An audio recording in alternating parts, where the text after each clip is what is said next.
көтерші досым, еңсеңді биік ұста, шаттықтың күйі қысқа болса да досым. Қуаншы төріменіп, досым деп сені көріп, маған делеміреніп тамсанады. Сен үшін ән жазамын, сыйлаймын ән ғажабын, қосылсын осы әніме бар қазағым.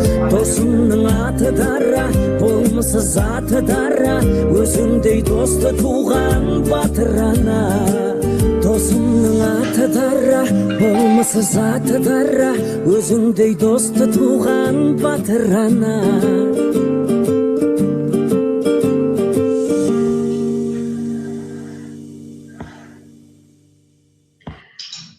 Ал саламатсыңдар ма, балалар? Оқушылар жиналғанша мен сендерге әдемі естеліктен қойдым. Тамашалап болған болсақ, бүгінгі сабағымызды бастайық. Мен сендерді біріншіден жүздеріңді көргеніме өте қуаныштымын. Звукты кішкене өшіреміз, сұрақтарға жауап беретін кезде қол көтеріп қойсаңдар, мен звуктарымды қосып жауап береміз. Немесе мына жерде қатты шу болып кетеді. Ал бүгінгі сіздермен өтілетін сабағымыз сүйіспеншілік жайында. Мен қазір кішкене бір сіздерге слайд көрсетіп жіберейін. Жақсы ма жағдайларыңыз жалпы?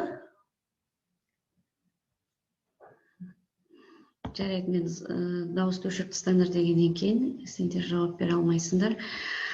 Ал жақсы. Қуаныштымын, Асылхан. Бүгінгі бізге берілген тақырып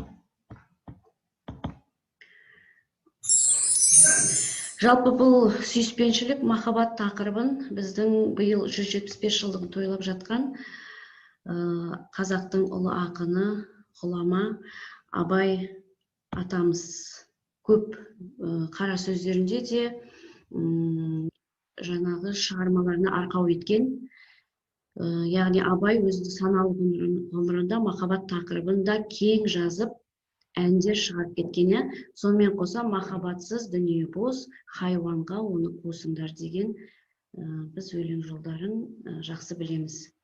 Жүрегінде махаббат жоқтарды сөйтіп хайуанға теңеп, махаббатсыз бұл өмірдің мән мағынасы жоқ екеніне көз жеткізген екен. Шында да жүректен қан тарайды, жан сонда мекен қылады. Жүрек арқылы табылған қызық, асыл да адал дүниелер.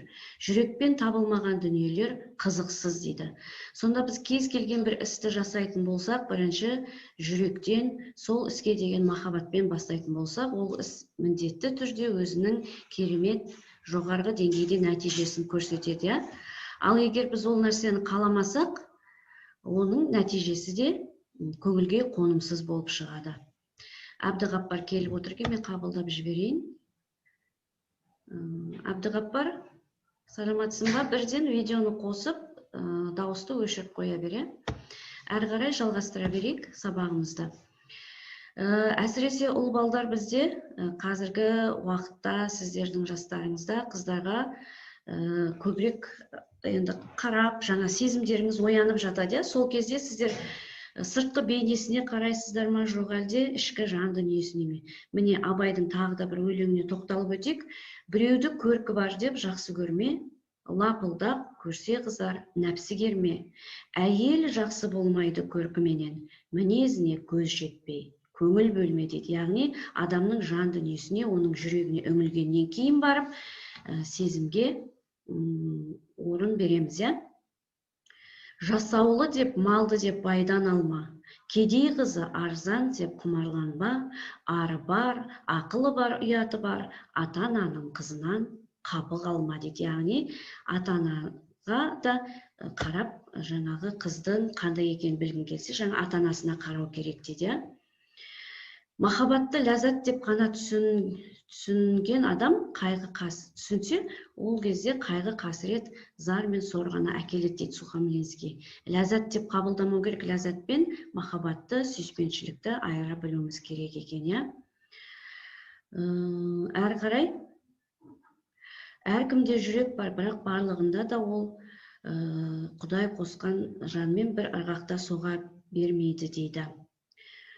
Мынау сөздер сендерге көрініп тұр ғой, слайдтар, Мен онда бүйтейінші, осы слайдта, мысалы 1, 2, 3, 4 нақыл сөз берілген, соның қайсысын кім түсіндіріп береді? Қол көтере қойыңдар. Мен сөйтіп звуктарымды қосып, Асылхан айтасың ба? Звугыңды қосып, жаңа даусыңды қосып, бір нақыл сөз туралы өзің түсінгеніңді айтып жіберші. Мирас, видеоңды қос. Бізге көрінбей тұр.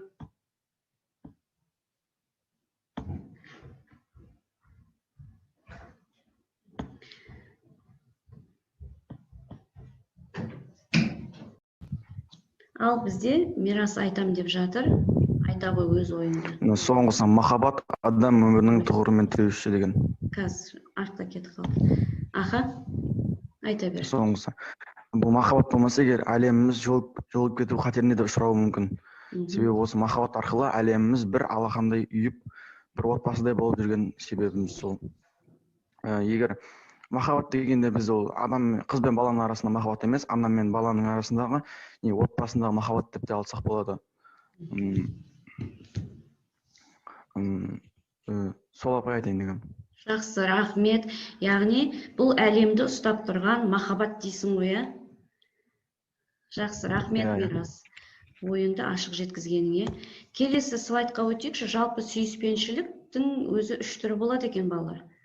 Өзімшіл махаббат, өзара махаббат және жоғарысында көрінбей тұр маған, кішкене айтып жіберіңдерші.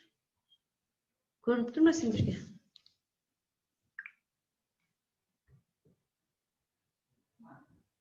Ал Диана, мына жерде слайдта көрініп тұрған өлең жолдарын әдемі даусыңмен оқып бере қойшы. Даусың қосылмай тұр. Сүйе білсең, сүйесің мені білем. Мен өзімді сүйем, сені де сүйем білем. Өзіңді сүйе білсең, сүйесің мені білем. Ал осы өлең жолдарына не түсіндің? Немесе басқа оқушылар бар ма? Осы өлең жолдарын түсінген. Апай бармыз. Айтайық па? Аха, айта ғой, Мирас. Адам өз-өзіне деген сүйіспеншілігі мен басқаға деген сүйіспеншілігін таныта білу керек деген түсінік шығып тұрды бұл жерден. Өзін сүйе білген адам өзгені де сүйе біледі, Өзгені сүйе білген адам өзін де сүйеді. Сонымен бүкіл әлемді сүюді үйренеді, Жақсы, рахмет.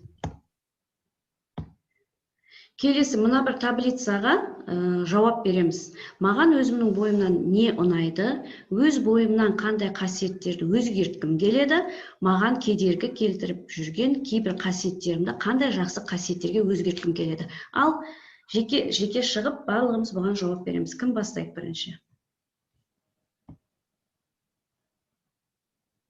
Өзімнің бойымнан не ұнайды? Маған өзім бойынан жомартшылық ұнайды. Керемет.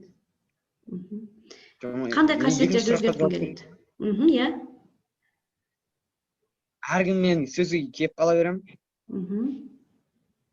Соны өзгерткім келеді. Керемет, жарайсың. Үшінші ма? Маған кедергісі тиіп жүрген кейбір қасиеттер, қандай жақсы қасиеттерге өзгерткім келеді. Мен адамдармен көп боғау сөз айтып қоямын. Оны жақсы сөзге өзгерткім келеді. Жақсы, мысал үшін дәл қазірден басташы. Қандай жақсы сөз айта аласың сыныптастарыңа? Бүгін сендер өте керемет сабаққа қатысып отырсыңдар. Жақсы, Асылхан, рахмет. Диана, келесі. Жауап бере ғой, бірінші таблицадан бастап. Дайынсың ба, Диана? Онда Мирас. Диана дайындалып отырсын, сұрақтарға жауап.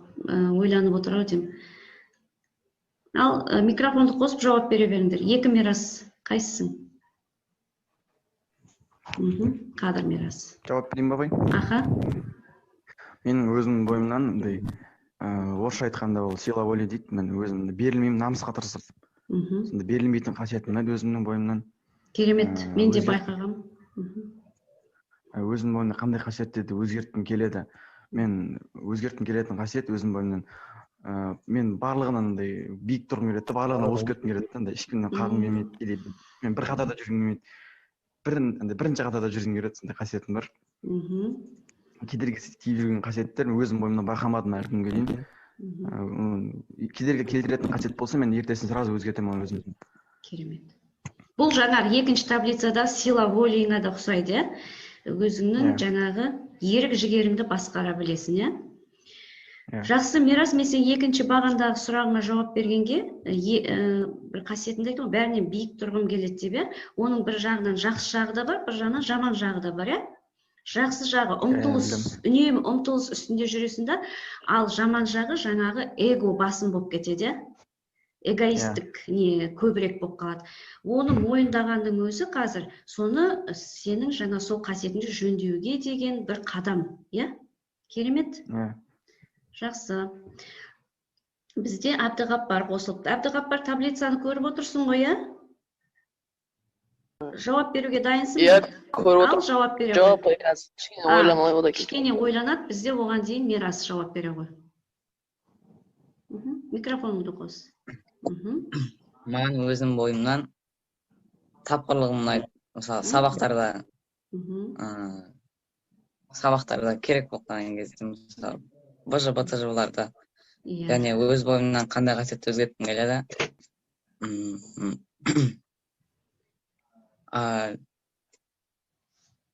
Қандай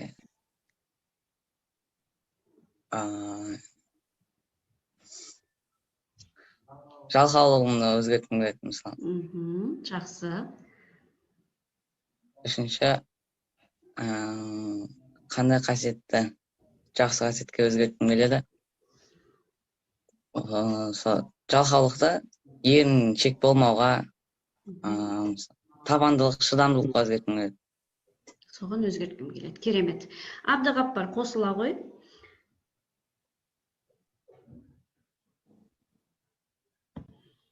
Балкерім, тыңдап көрек. Маған өзімнің ойымнан не ұнайды?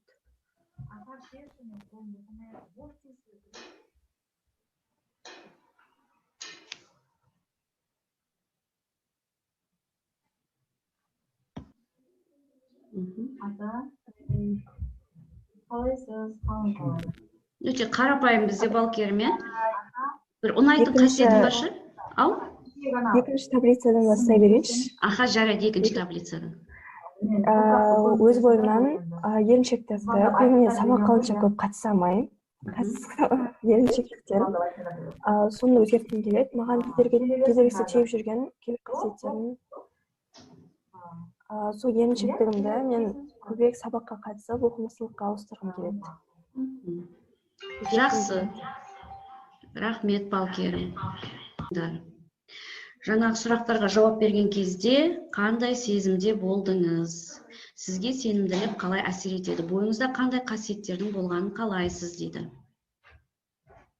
Диана жауап бере қойшы. Дайынбыз ба, Диана?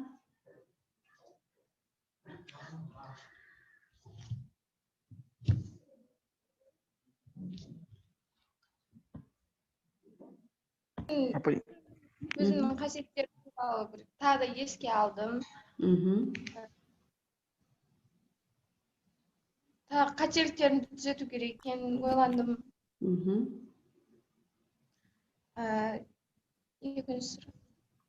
Сенімділік жауап бергенде мысалға біреуінде сенімділік болды, біраз оқушыларда болмады. Өзімде де болды. Рахмет, Диана. Біліп тұрмыз, сенде сенімділік кішкене жетіспей тұрған, өйткені сен сұрақтарға жауап бермеймін дедің, қысылдың. Осы сенімділікті енді бойыңда қалыптастыруға жұмыс жасауымыз керек, Жеке шықсаң болады WhatsApp желісінде маған. Жеке көбірек сөйлесек. Жарай ма? Арайлымды қосайық. Ал енді соңғы сабағымыздың соңғы жағы болып қапты. Дүниедегі бар жақсылық махаббатпен жасалады, махаббатпен нұрланады. Шын сүйіспеншілікпен дүние ғана құнды, сұлу болмақ. Ал сабақтың соңында, мысалы, тағы бізде қазір қосылып жатқандар бар екен. Жаңа шығып кеткен оқушылар қайттан қосылып жатыр. Енді техникалық ақауға байланысты. Мен қабылдап қойын.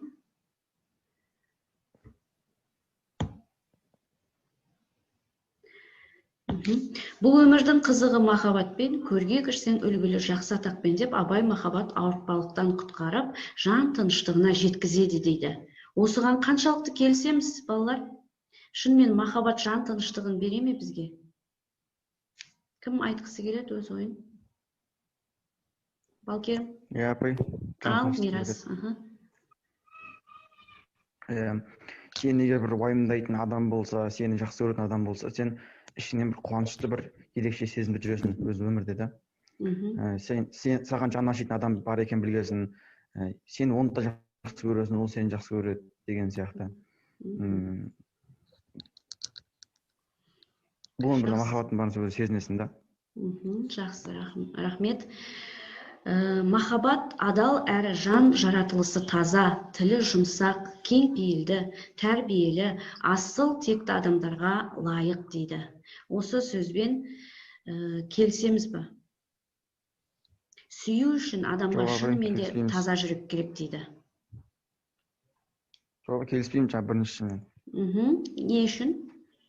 Ойыңды ашып айта бер. Махаббатқа тек өйтіп бөлуге болмайды ғой, өйтіп барлығы махаббатқа лайық қой, өйтіп адамдарды өйтіп бөліп, жаны таза деп.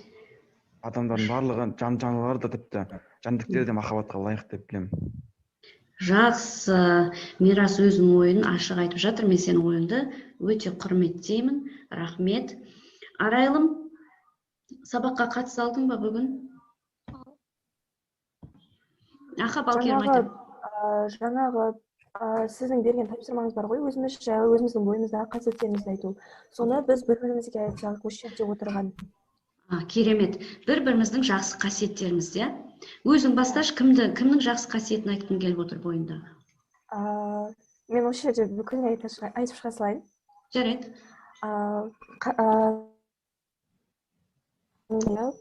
Өте досқа адал, және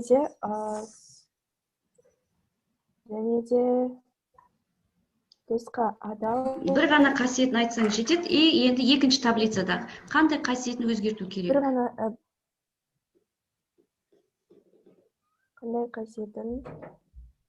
Оның ойынан өзгертетін қасиет көріп тұрған жоқпын. Дианада өте оқымысты, және ол да досқа адал. Дианада да ойынан өзгертетін қасиет көрдім. Жақсы, керемет. Ал Диана, Балкерімге айта ғой? Балкерім өте сыпайы, адал қыз. Жанашыр, бәріне көмектескісі келіп жүреді. Оның бойында бір қасиет, бірақ кейде тым аңқау болып кететін сияқты да. Соны өзгерту керек, иә? Диана, дос ретінде сен соны өзгертуге Балкерімге хабарласып, әрекет ете аласың ба? Жақсы, жарайсыңдар. Ал тағы, кім сөйлегісі келіп отыр? Рахмет Балкерімнің ұсынысына. Арайлым, соңғы бізде қорытындылауға сөз берген, махаббат бар жерде ғана өмір бар деген Гандидің сөзі бар екен. Осыған өз көзқарасыңды айтып жіберші.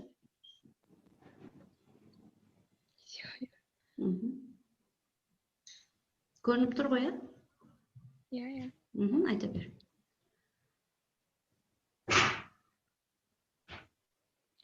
Көрсету арқылы, мейірімділігіңді көрсету арқылы жылылық сыйлай аласың.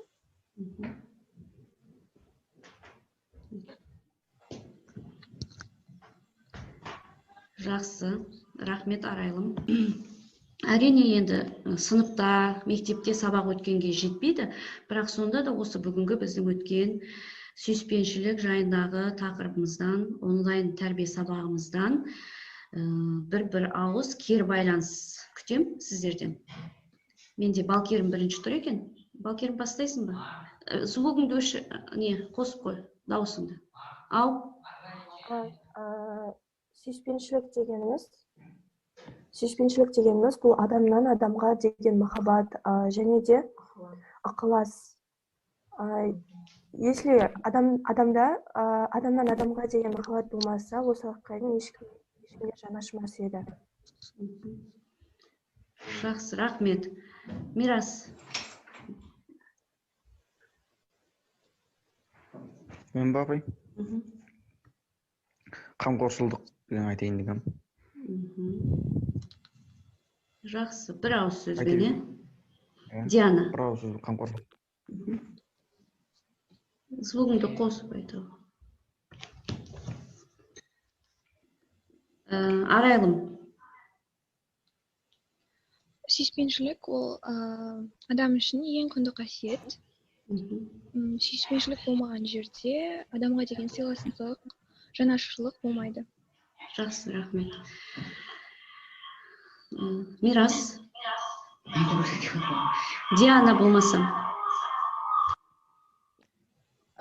Сүйіспеншілік ол адам бойына ең маңызды, ең жақсы қасиеттердің бірі. Барлығы бір-біріне сүйіспеншілікпен қарау керек. Жақсы балалар, бүгін мен сендермен кездесіп, жүздескеніме өте қуаныштымын. Тағы да келесі кездескенше сау болыңдар. Сабаққа қатысқан оқушылардың барлығына рахмет. Сау болыңыз. Сау болыңыз, апай. Сау болыңдар.